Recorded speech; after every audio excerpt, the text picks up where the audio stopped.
What's up, BookTube? I want to talk about a couple of books that I discovered as I was looking through the Goodreads Awards for 2022. And there were two books that won in categories that I have, but I have not read. And so I want to talk about those two books next.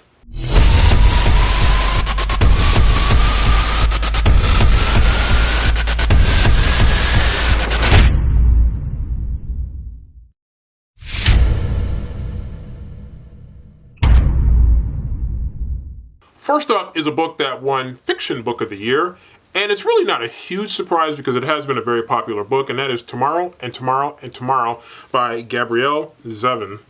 Hopefully I pronounced that correctly. And it is basically, it says, spanning 30 years from Cambridge, Massachusetts to Venice Beach, California, and lands in between and far beyond. Gabrielle Zevin's Tomorrow and Tomorrow and Tomorrow is a dazzling and intricately imagined novel that examines the multifarious nature of identity, disability, failure, and redemptive possibilities in play, and above all, our need to connect, to be loved and to love.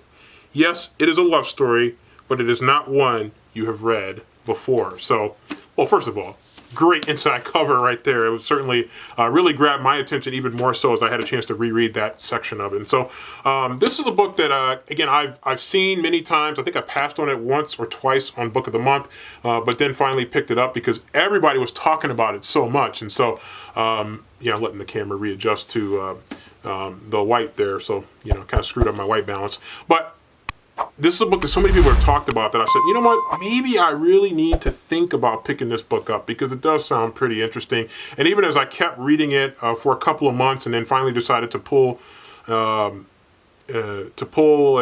grab it and throw it in my cart and pick it up as an add-on, I kept thinking about it, and then finally when I got it, I'm like, you know what, I'm going to have to read this. It might be pushed back a little bit, but I'm definitely going to read it. So Tomorrow and Tomorrow and Tomorrow, who knows, maybe I'll start it tomorrow.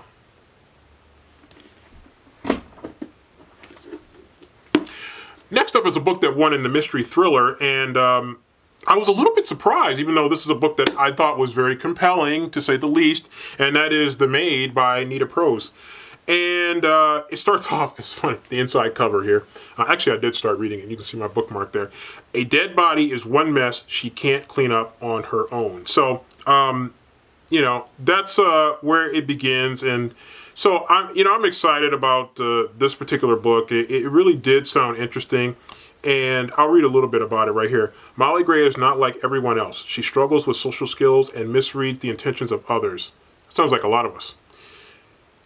Her gran used to interpret the world for her, codifying it into simple rules that Molly could live by. Since Gran died a few months ago, 25-year-old Molly has been navigating life's complexities all by herself.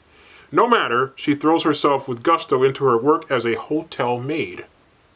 Her unique character, along with her obsessive love of cleaning and proper etiquette, makes her an ideal fit for the job.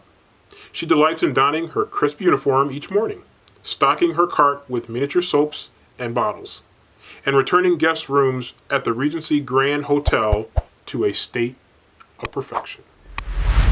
But Molly's orderly life is upended the day she enters the suite of the infamous and wealthy Charles Black, only to find it in a state of disarray and Mr. Black himself dead in his bed. So you can kind of get a feel for where it goes from there. And this is kind of feels like it's going to be a really quick but very fun read. It's like, I think, a little over 260 pages. And so I need to jump into this because this is actually tailor-made for me. I don't know why I have not jumped into this book sooner, but the more I read the inside cover, the more compelled I am to read this. So one of a couple of books that I have on my shelf that were thought very highly of by the readers of Goodreads.